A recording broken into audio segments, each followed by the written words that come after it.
मी समोर येते पुण्यामध्ये काँग्रेस शिवसेना आणि मनसे आघाडीचं जागावाटप ठरलेलं अशी माहिती सूत्रांकडून येते। काँग्रेसला 80, शिवसेनेला आणि मनसेला 65 जागा त्या लढवणार आहेत आणि मित्रपक्षांसाठी 15 ते 20 जागा ठेवलेल्या आहेत। काँग्रेस शिवसेनेला त्या जागा वाटून घेणार। आता झालेल्या बैठकीमध्ये मनसेच्या ज्या मागण्या होत्या त्या 70% पूर्ण झाल्यात। सगळे अंतिम निर्णय आजच होणार आहेत। सचिन अहिर, बंटी पाटील अंतिम शिक्कामोर्तब करतील।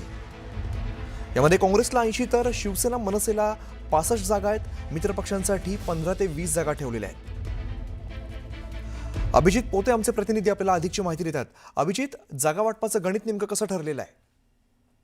अमित, पुणे महानगरपालिका निवडणुकीच्या ज्या 165 जागा आहेत त्यावरती आता गणित जवळपास फायनल झालेलं आहे। शेवटचा शिक्कामोर्तब दोन्ही गटाचे म्हणजे काँग्रेस आणि शिवसेनेकडून या जागांवरती शिक्कामोर्तब करण्यात येईल। सचिन अहिर आणि काँग्रेसचे नेते सतेज पाटील उद्या पत्रकार परिषदेत घेत ही घोषणा करणार आहेत। आज दिवसभर बैठकीचा जो खरं तर धुरळा उडाला होता, जवळपास 6-6 तास बैठका या काँग्रेस आणि शिवसेनेच्या झाल्या। त्यानंतर आता हॉटेल क्लार्क ला शिवसेना आणि ठाकरे गटाची म्हणजे मनसेची आणि ठाकरे गटाची बैठक सुरू आहे आणि 70% जागांवर म्हणजे ज्या ठाकरे गटाला मागण्यात आल्या होत्या मनसेकडून त्या 70% मागण्या पूर्ण झाल्यात। जो फॉर्म्युला आहे, काँग्रेस 80 जागा लढवेल, शिवसेना मनसे 65 जागांवर लढणार आहे। दोन्ही मिळून म्हणजे शिवसेना ठाकरे गटाच्या कोट्यातून मनसेला जागा दिल्या जातील आणि 15 ते 20 जागा मित्रपक्षांना आता तरी काँग्रेस आणि शिवसेनेनं ठेवल्या आहेत।